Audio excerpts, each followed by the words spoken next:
कहानी की शुरुआत होती है कुछ लुटेरों से जो जंगल में आने वाले लोगों को लूट कर आराम कर रहे थे। तब एक लुटेरा घने जंगल में हल्का होने गया तो उसे जमीन पर एक अजीब सा लोहे का मास्क दिखाई दिया। जैसे जैसे वो आगे बढ़ा तो वो एक अंधेरी गुफा तक पहुंच गया। फिर वो गुफा में घुसा तो अचानक जमीन जोर जोर से हिलने लगी और वो वहीं जमीन में धंसकर मारा गया। इसके बाद हम वॉरेन नाम के एक अमीरजादे को देखते हैं जो अपनी टीम के साथ इंडोनेशिया के ऊना ऊना जंगल में मौजूद जापानी मिलिट्री बंकर पर रिसर्च करने आया था। ये बंकर दूसरे विश्व युद्ध के समय का था। उसके साथ उसकी गर्लफ्रेंड सूलिंग और री नाम की एक साइंटिस्ट भी थी। साथ ही उनकी रक्षा के लिए उनके साथ कुछ फौजी भी आए थे। खैर जंगल में आगे बढ़ते हुए वो सब अचानक से एक माइन के पास पहुंचे। वॉरेन को लगा कि शायद ये वही बंकर होगा जिसकी वो तलाश कर रहे थे। तभी अचानक कुछ लुटेरों ने उन पर गोलियों से हमला कर दिया। सभी अपनी जान बचाने के लिए दौड़कर एक एक करके बंकर में घुस आए। मगर जैसे ही आर्यो नाम का एक सैनिक अंदर घुसा उसके साथ ही लुटेरों का फेंका हुआ बॉम्ब भी आ गया, जिसके बाद वहां जबरदस्त धमाका हुआ। खैर जब सबको होश आया तो उन्होंने देखा कि आर्यो बुरी तरह जख्मी हो गया था। वहीं स्टैनली ने देखा कि धमाके की वजह से बंकर से बाहर निकलने का रास्ता भी बंद हो गया था और अब वो सभी यहाँ फंस चुके थे।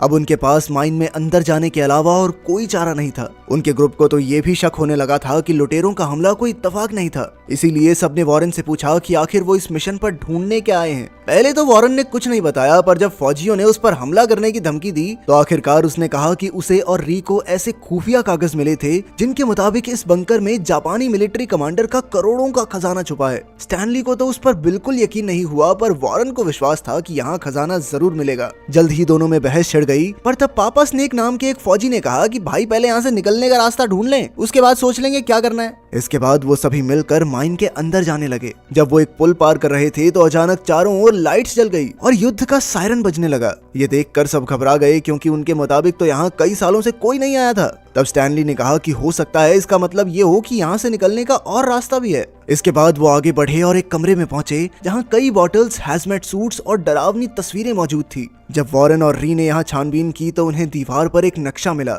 इसी दौरान हम देखते हैं कि पापा स्नेक के पीछे कोई गैस मास्क पहनकर खड़ा था, पर जैसे ही स्नेक मुड़ा तो वो गायब हो गया। इधर नक्शे पर लिखा था कि ये बंकर 25वीं एरिया आर्मी का है। इससे वॉरेन को यकीन हो गया कि ये वही बंकर है जहाँ जापानीज कमांडर ने वो खजाना छुपाया था। तब री ने सबको बताया कि कहा जाता था कि जापानी फौज की यूनिट 731 यहाँ पर दुश्मन फौजियों को बंदी बनाकर उन पर भयंकर एक्सपेरिमेंट्स करती थी। ये सुनकर बाकी सबको बहुत गुस्सा आया क्योंकि वॉरेन उन्हें इस भूतिया सी अजीब सी जगह पे बिना किसी चेतावनी के ले आया था। पर वॉरेन कहने लगा कि वो भी इसके बारे में कुछ नहीं जानता था। इसके बाद फौजियों के कैप्टन प्रावा ने कहा कि कुछ लोगों को आगे बढ़कर यहाँ से बाहर निकलने का रास्ता ढूंढना चाहिए और कुछ को यहाँ जख्मी आर्यों के साथ रुकना चाहिए। तब वॉरेन और सूलिंग जबरदस्ती कैप्टन के साथ आगे चले गए क्योंकि वो खजाना ढूंढना चाहते थे। इसके बाद कैप्टन प्रावा, स्नेक, वॉरेन और सूलिंग रास्ता ढूंढने निकल पड़े, लेकिन साइंटिस्ट री, आर्यो और बाकी फौजियों के साथ वहीं रुक गई। कुछ समय बाद कैप्टन और उसके साथी एक कमरे में पहुंचे जहाँ कई पिंजरे मौजूद थे। तभी वॉरेन को वहाँ ऑस्ट्रेलियन फौजियों का हेलमेट पड़ा दिखाई दिया और वो समझ गया कि वहाँ दुश्मन फौजियों को बंदी बनाकर रखा जाता होगा। वहीं दूसरी ओर आर्यो आराम कर रहा था तो अचानक उसे बहुत तेज आवाजें सुनाई दी। उसने तुरंत उठकर देखा कि जमीन नीचे धंस रही थी तो उसके होश ही उड़ गए। इससे पहले कि वो अपने साथियों को बुलाता,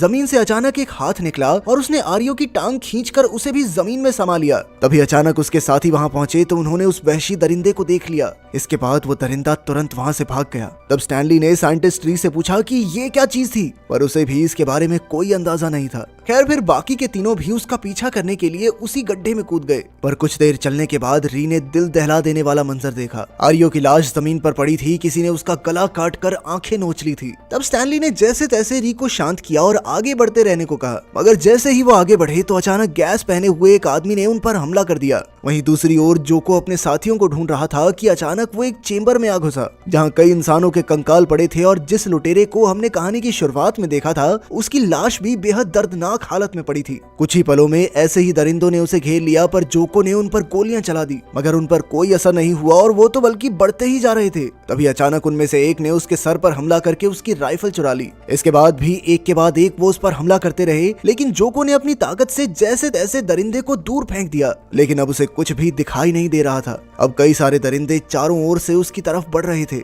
जोको ने अपनी पिस्टल निकाली और बिना सोचे समझे गोलियां चलाने लगा, पर जल्द ही गोलियां भी खत्म हो गई और उसे एहसास हो गया कि उसका खेल खत्म हो चुका है। वहीं दूसरी ओर कैप्टन प्रावा की टीम एक कमरे में पहुंची जहां उन्हें कुछ मेडिकल नोट्स मिले जिन पर लिखा था कि यहाँ कैदियों के साथ कैसे कैसे भयानक एक्सपेरिमेंट्स किए जाते थे। तभी उन्हें अपने एक साथी के चिल्लाने की आवाज आई। वो तुरंत उसे बचाने के लिए दौड़े, पर अचानक इस कमरे का दरवाजा अपने आप बंद हो गया और वो सभी अंदर ही फंस गए। उधर री और स्टैनली को गैस मास्क पहने हुए उस आदमी ने बंदी बना लिया। असल में वो एक जापानी फौजी था। तब री ने उससे जापानी भाषा में बात की और स्टैनली को बताया कि इस फौजी को लगता है कि वो दुश्मन फौज के सैनिक हैं। री ने उस फौजी को समझाने की कोशिश की कि युद्ध कई साल पहले खत्म हो चुका है, लेकिन वो तो ये बात मानने को राजी ही नहीं था। जब री और फौजी बात कर रहे थे तो स्टैनली ने मौका देखकर फौजी पर हमला करके उसका गैस मास्क उतार दिया। उन्होंने देखा कि आदमी बहुत ही ज्यादा बूढ़ा हो चुका था। खैर फिर री ने उसे अपने टैबलेट पर वो वीडियो दिखाई जब 1945 में जापानी फौज ने हार मान ली थी। ये देखकर वो फौजी बहुत ज्यादा परेशान हो गया और जापानी झंडा लपेटे हुए एक आदमी के शरीर के सामने सर झुकाने लगा। वहीं दूसरी ओर जब कैप्टन और वॉरेन कमरे में बंद हो गए तो उन पर एक दरिंदे ने हमला कर दिया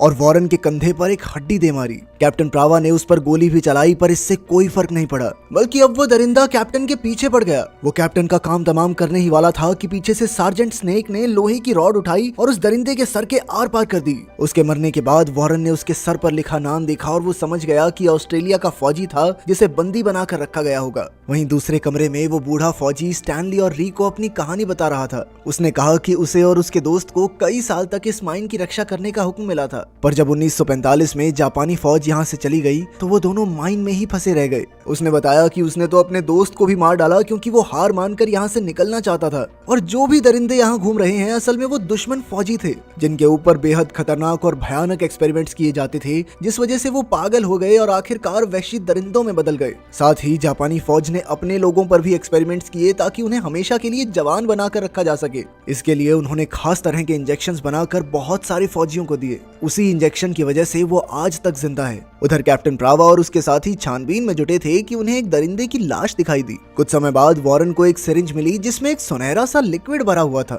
उसने हिसाब लगाया कि ये वही इंजेक्शन होगा जिससे जापानी फौज अमर होना चाहती थी। तब उसे एहसास हुआ कि शायद यही वो खजाना था जिसके पीछे वो यहाँ तक आ पहुंचा था। उधर कैप्टन और स्नेक बाहर निकलने का दरवाजा तोड़ने की कोशिश कर रहे थे। इधर वॉरेन ने सूलिंग को बताया कि लिक्विड के अंदर सोना मिलाकर उसे सुनहरा बनाया गया है क्योंकि ये अमृत से कम नहीं था। तब सूलिंग ने कहा कि उन्हें ये सिरिंज अपने साथ ले जानी चाहिए। फिर वॉरेन ने वो सिरिंज सूलिंग को देकर इसे संभाल कर रखने को कहा। वहीं दूसरी ओर कैप्टन और स्नेक दरवाजा खोलने में कामयाब रहे, मगर वहां तो एक मूर्ति थी और बहुत सारे दरिंदे समुराई सूट्स पहनकर तैयार खड़े थे। अचानक वो गार्ड्स जिंदा हो गए और कैप्टन और स्नेक की ओर बढ़ने लगे। कैप्टन और स्नेक ने उन पर गोलियां चलाई, लेकिन इसका गार्ड्स पर कोई असर नहीं हुआ। वो समझ गए कि यहाँ बहुत ज्यादा खतरा है, इसीलिए कैप्टन ने वॉरेन और सूलिंग को बाहर जाने को कहा। मगर इससे पहले कि स्नेक दरवाजा बंद करता, सभी गार्ड्स ने उस पर हमला बोल दिया और वो वहीं मारा गया। इधर कैप्टन, वॉरेन और सूलिंग अपनी जान बचाकर भागे और वहां पहुंच गए जहां जोको मारा गया था। जब कैप्टन उसकी लाश को ध्यान से देख रहा था तो अचानक वॉरेन पर किसी दरिंदे ने हमला कर दिया।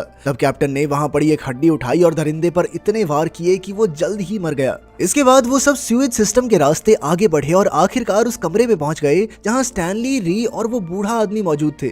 उधर वॉरेन काफी ज्यादा जख्मी हो चुका था, तो उसकी जान बचाने के लिए सूलिंग ने उसे वही सुनहरे लिक्विड वाला इंजेक्शन दे दिया। तभी वो गार्ड्स उनके पीछे उस कमरे तक आ पहुंचे जहां से वो सब तो वॉरेन को लेकर भाग निकले, पर बूढ़ा आदमी वहीं रुक गया। उसने गार्ड्स के सामने अपना सर झुका लिया और उन्होंने बड़ी ही बेरहमी से उसे मार डाला। इसके बाद दरिंदों ने कैप्टन और स्टैनली पर हमला कर दिया, तो सूलिंग वॉरेन को लेकर दरवाजे से निकलने की कोशिश करने लगी। इधर दरिंदों का सामना करने में री ने कैप्टन और स्टैनली की मदद की। इतने में ही गार्ड्स वहां आ पहुंचे तो कैप्टन ने री और स्टैनली को वहां से भाग जाने को कहा। री और स्टैनली वेंटिलेटर के जरिए माइन में चले गए, पर कैप्टन प्रावा गार्ड्स के हाथों मारा गया। उधर वो इंजेक्शन लेने के बाद वॉरेन भी एक वहशी दरिंदे में बदल गया और उसने सूलिंग को बेरहमी से मार डाला। दूसरी ओर स्टैनली और री को बाहर जाने का रास्ता मिल गया जो पानी से होते हुए जाता था, मगर तब तक गार्ड्स भी पानी में पहुंच चुके थे। री और स्टैनली तुरंत पानी के रास्ते से आगे बढ़े और कुछ देर बाद री ने बाहर आकर स्टैनली को आवाज दी, पर कोई जवाब नहीं आया क्योंकि असल में स्टैनली को भी गार्ड्स ने मार दिया था। आखिरकार री तुरंत पानी से बाहर आ गई, मगर गार्ड्स भी उसके पीछे बाहर आ चुके थे और अंत में उन्होंने री को भी मार डाला।